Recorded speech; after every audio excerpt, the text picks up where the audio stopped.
Have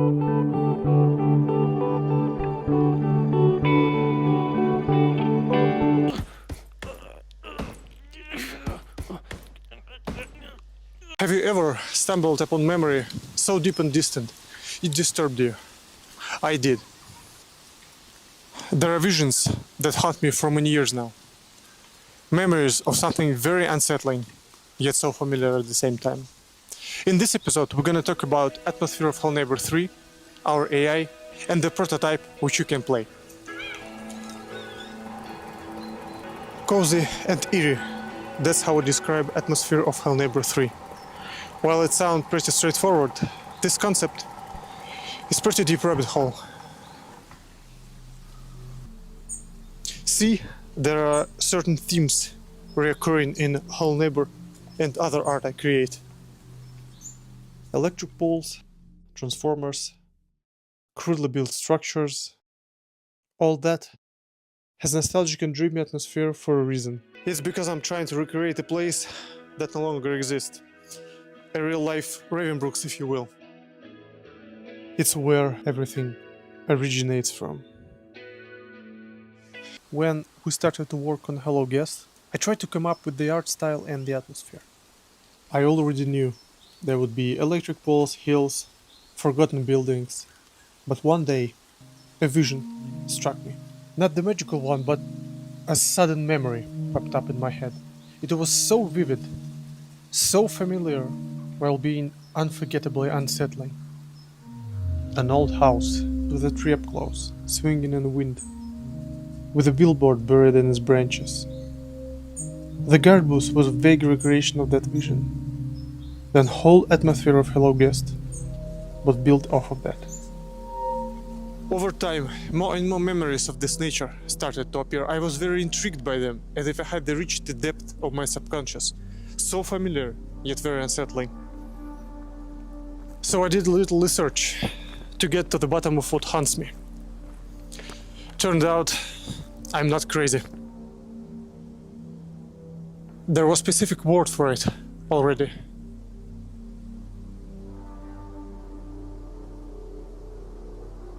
The uncanny is the psychological experience of an event or thing that is unsettling in a way that feels oddly familiar rather than simply mysterious. This meaning was adopted from the work of Sigmund Freud and the German word unheimlich, which describes the concept of eerie familiarity, which literally translates as unhomely. As an infant, we see the world as a very surreal and mysterious place, since we have very little understanding of it. It creates these memories of awe and fear, which we tend to forget when we grow up. Not in my case, though. The visions I'm seeing turn out to be the infant memories of my safe place. Now, with the fantastic work of our artists, we put this concept of unhomeliness as an atmospheric foundation for Hellneighbor 3, creating this cozy and eerie world. People on Discord ask, how big will the map be? Well, it depends. We are making every house explorable. If that means a smaller map, so be it. If we can deliver more houses, the map will be bigger. But one thing for sure, there won't be any decorative buildings just to inflate the map. Cozy and Eerie is also about the characters. Each of them got to reflect this feeling of uncanny memory. Here's some of them. There's Iris. This is Jakob. Vandals, the local group of outcasts. And of course, the neighbor.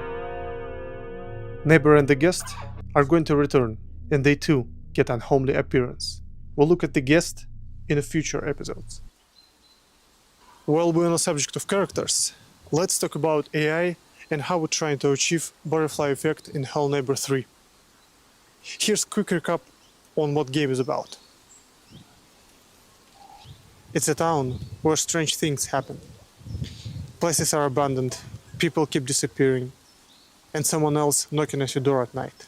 You have few real-time hours, spanning across multiple in-game days to interact with this world. Everyone in this town living their own life.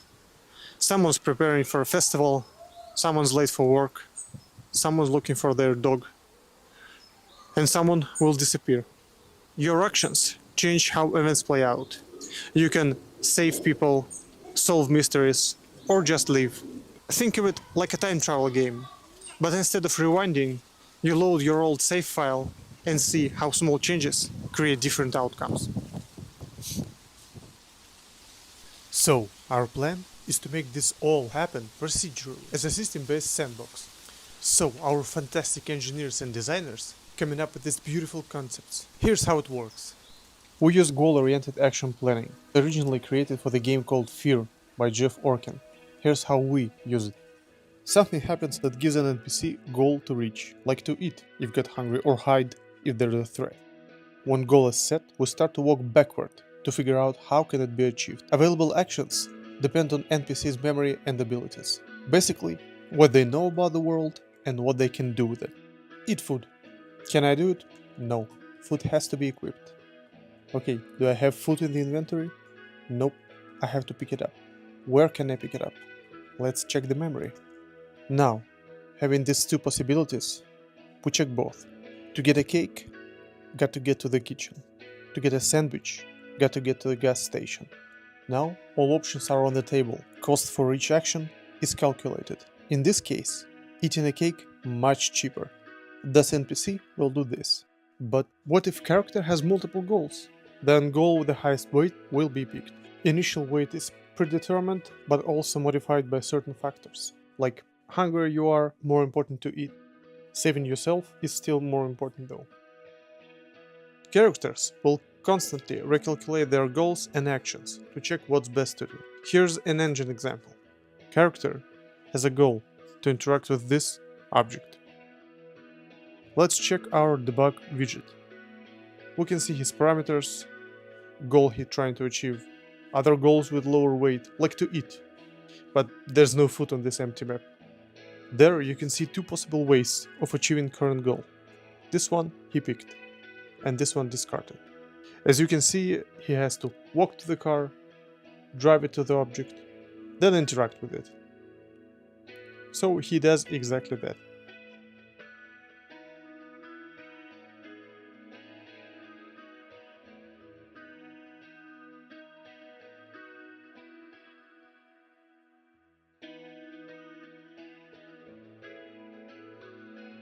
But if we place food here, it will unfold differently. Now, as he walks to the car, he sees food, which immediately makes a goal to decrease hunger a priority, as it's very cheap to take this food right now. Less hungry NPC, faster they move. With this movement speed, this distance is much cheaper on foot, as taking car requires an extra effort. Now, let's look at the interactions between characters. First part is personality traits. Each character has a combination of parameters that define their behavior when they meet others.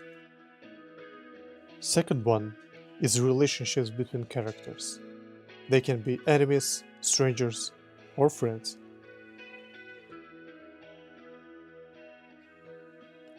Look, here we have Iris. Now, we're strangers. She greets us on a neutral territory, but will attack us if she sees us in her home, because she's brave and also a defender. This will change relationship status with the player. This will also happen if she sees us with her items.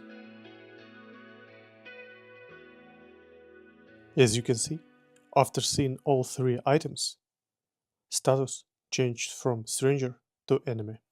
And of course, throwing items also changed the status. Let's do it different this time and give her some gifts. It can be stuff she likes or stuff she needs for her goals.